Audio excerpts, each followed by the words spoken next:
Gratina Nsubuga rebuilt her life from scratch. Once a young mother and an early child marriage victim, she now recalls her dark past.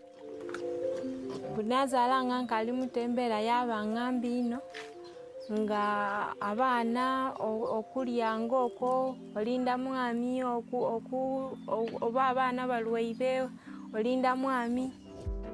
That was before she joined A Working Future, a program by Plan International to empower and improve livelihoods of women in eastern Uganda.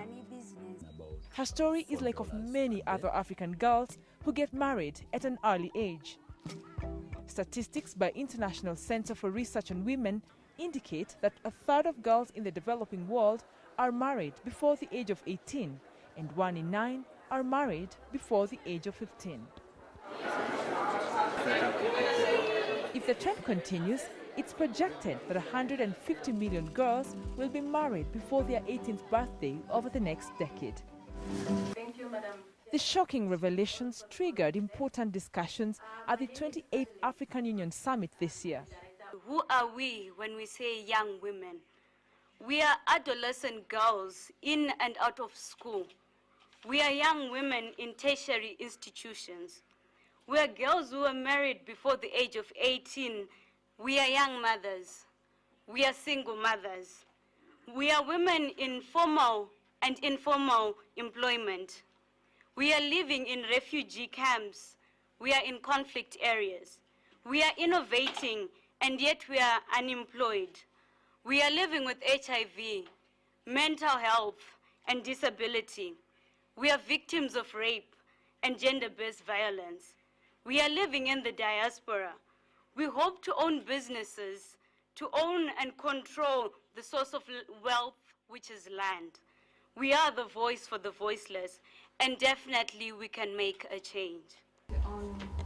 Her Excellency Graça Machel at a side event insisted that prioritizing agendas like women empowerment, gender equality and proper education is key. It is about what we call social justice.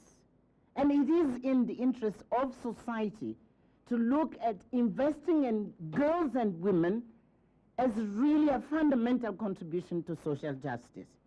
More importantly, I think it is breaking this cycle, investing in girls, adolescents, and women.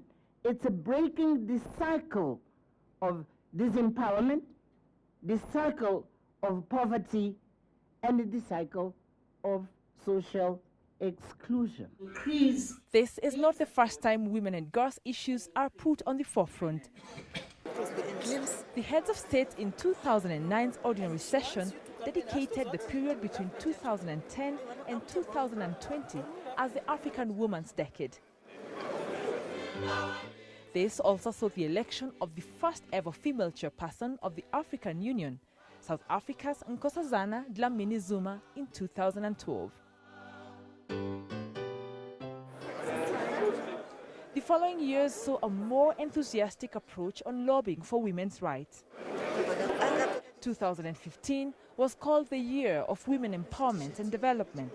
2016 was the Year of Human Rights, with a particular focus on the rights of women. The efforts also coincide with the African Union's Agenda 2063, whose one of the aspirations is to realize an Africa where development is people-driven, unleashing the potential of women and youth.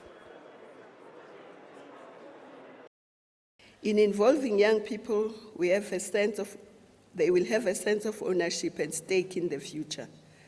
By facilitating their full participation and the participation of girls and women, we ensure and secure the future.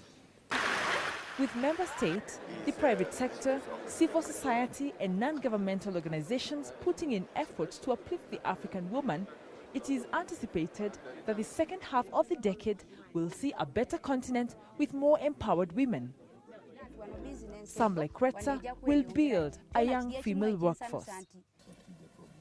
Others, like Nkosazana Dlamini Zuma, will lead from the top to make sure women's voices are heard by all.